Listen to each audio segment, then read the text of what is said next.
People are understandably frustrated with the Democratic Party. We're in tough times, and we need our national and local leaders to be bold, innovative, and to truly represent the communities they serve. But we have significant structural roadblocks to making the party more accessible to new candidates and responsive to community needs.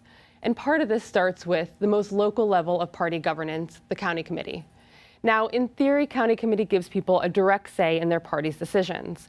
But in practice, county leaders hold immense power in deciding who gets endorsed by the party and what issues the party focuses on locally. If we can improve community involvement, each of us as voters can have more say in identifying and supporting progressive young candidates who can win and who reflect our values. The current lack of community involvement has real repercussions on constituents.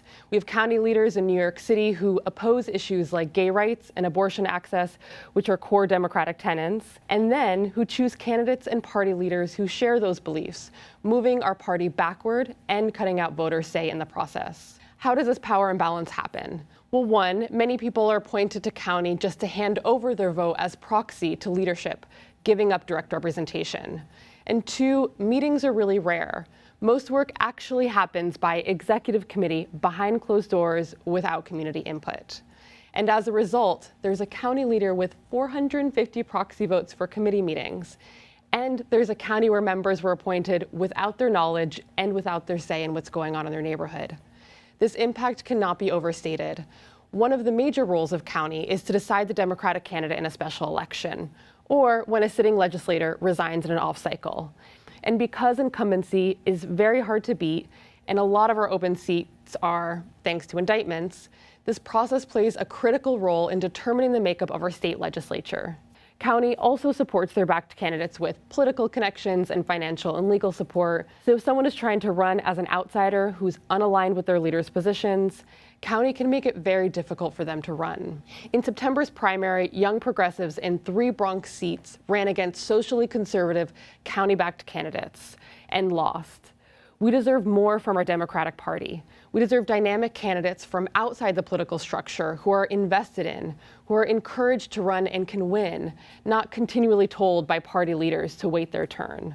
Luckily, there's more we can do to help get there. We can challenge top-down structures by building up community power and re-engaging constituent participation. County committee is predicated on the idea that local party members are experts in their communities, and so are often the ones best suited to help identify future party leaders. But because the current system lacks transparency and equal voting, many people understandably don't even want to get involved. So we need to start building strong relationships between county committee members and with local community leaders who know the district and know what needs to change to improve transparency and engage voters in the party's work.